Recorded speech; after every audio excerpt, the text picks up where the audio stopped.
going on, everyone, and welcome back to the Repster, where movies and entertainment are our reputation.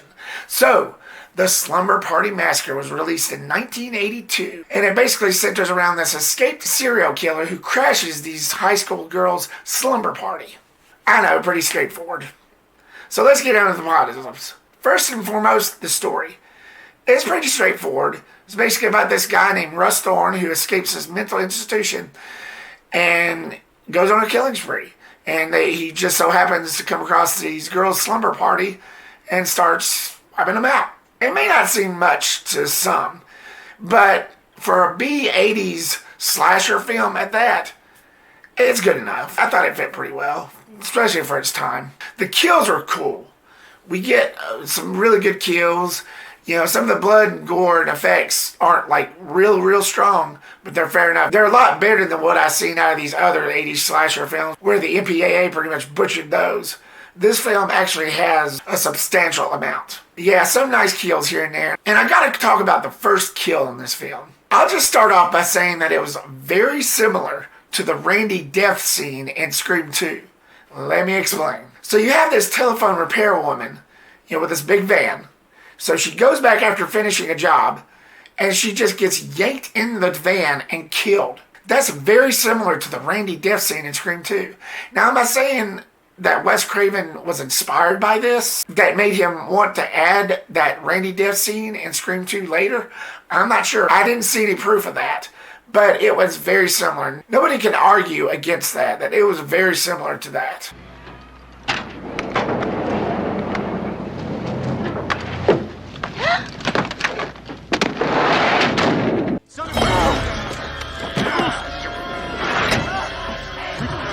But in this film, I still think it worked. It's still intensifying.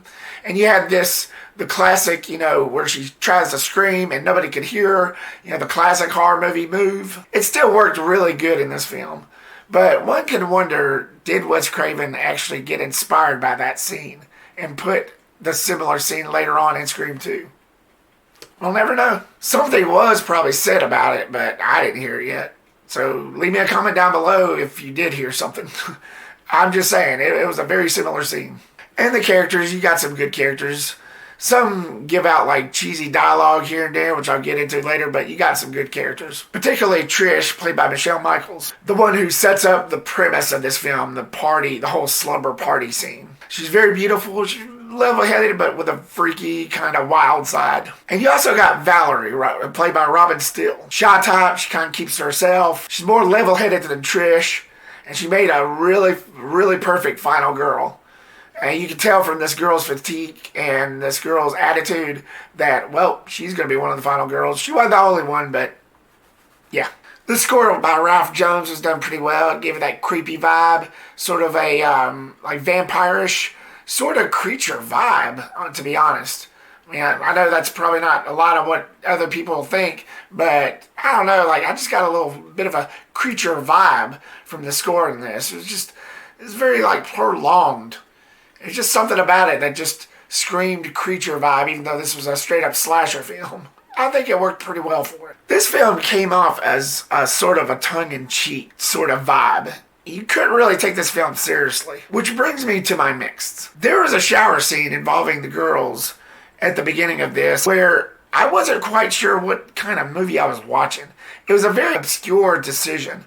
But basically what happens was you see the girls washing up, and of course, what's a horror movie without a couple of nudes? But then you see the camera stop on one girl, I think it was Michele Michaels, I can't remember, and it slowly pans down and you can see the dark side of the moon. At that point, I was thinking to myself, okay, am I watching a horror movie or the beginning of a lesbian porno? But I think I remember hearing director Amy Jones, who also produced and I think wrote this, kind of regretted that decision. I don't know where her head was on that, but it didn't really do much. Now, as a guy, I wasn't complaining. But as a movie viewer and wanted something substantial to the story, didn't quite get it. I didn't really quite get what they were trying to say. But I digress, happily. And as I mentioned before, some of the dialogue was a little cheesy. Like, there's a murder scene taking place, And the sister to Robin Stille's character was talking on the phone about kissing and how it made her sick and wanted to vomit and all that stuff, all at the same time where a murder was taking place, right outside. The way that scene was played out, it was a little silly, which is why I put it in the mixed. I did laugh a little bit, but at the same time I was like mesmerized because it was a really nice stabby stab scene. But then you had these insert shots of the sister talking about, he started kissing me.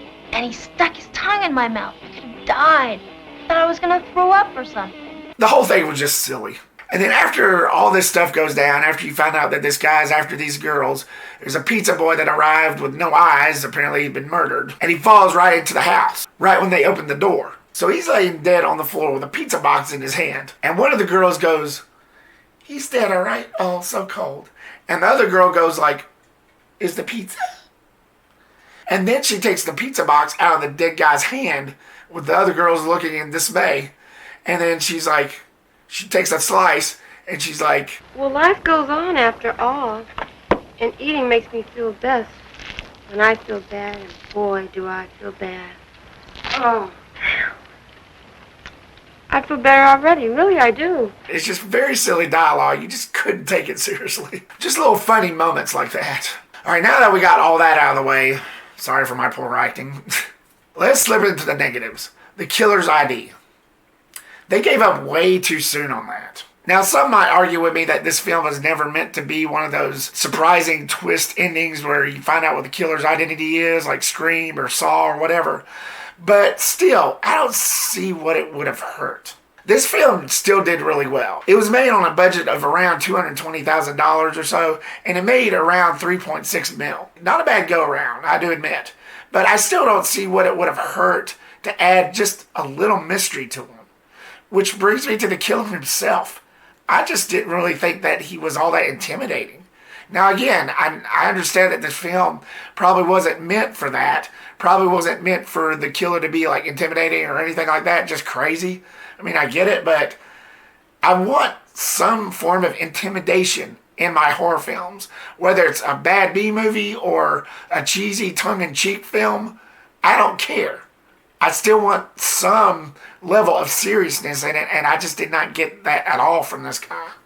Yeah, he did perform some good kills, but he just reminded me of the second cousin twice removed that you always see looking around the corner. Just very cheesy. I just didn't really get into him that much. I mean, even though he performed some good kills, the guy himself, no. And the motivation this killer has for doing what he does is that he loves. He loves. Love is in the air. It's blooming. Such a romantic gesture. It takes a lot of love for a person to do this. So you drill him and you screw him. Boy, I'd hate to think of what he does to people he hates. Honestly. He just came off more creepy, not scary. And some of the shots just screamed attention. Like the aforementioned shot of the girl's butt that I mentioned earlier.